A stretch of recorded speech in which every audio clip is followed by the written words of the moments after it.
So డాక్టర్లకి ఎంత ఇంతకు ముందు ఇంపార్టెంట్. అయితే సార్ మనం స్పోర్ట్స్ పర్సన్స్ బాగా ఎక్కువగా ఆడుతూ ఉంటారు కాబట్టి, జంప్ చేస్తూ ఉంటారు కాబట్టి, సో మనం అనుకున్నట్టుగానే లోపల ఉన్నటువంటి పదార్థాలు ఏవైతే ఉన్నాయో మెనిస్కస్ ఇవన్నీ కూడా డ్యామేజ్ అయ్యే అవకాశం కొంతవరకు ఉంటదని అనుకోవచ్చు.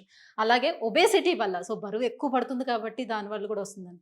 ఆ 2 కాకుండా కూడా చాలా మంది మోకాళ్ళ నొప్పులతో సఫర్ అవుతున్నారు. ఏం రీజన్స్ ఉంటాయి ఇప్పుడు ఇంకా? స్పోర్ట్స్‌లో ఇంజ్యూరీస్ అవుతాయి. హ్మ్. సో, స్పోర్ట్స్‌లో ఇంజ్యూరీ అయినప్పుడు ఏ స్ట్రక్చర్ డ్యామేజ్ అయింది, ఏ స్ట్రక్చర్ వల్ల ఇంజ్యూరీ వల్ల నొప్పొస్తుందని కనుక్కోవాలా. సో, అది డిఫరెంట్ ఎంటిటీ. ఒబేసిటీ అంటే ఏంటి?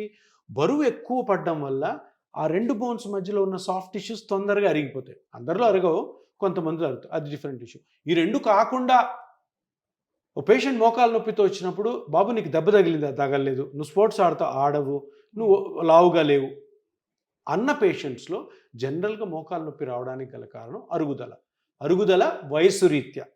ఓకే. సో, వయస్సు పెరిగే కొద్దీ 50 ఏళ్ళు దాటిన తర్వాత ఈ గుజ్జు అరిగిపోతది. ఈ మజిల్స్ కూడా వీక్ అవుతాయి.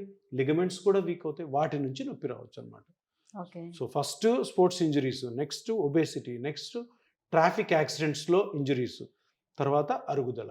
సో, సో చిన్న ఇప్పుడు వయసు నుంచి పెద్ద వయసు వరకు.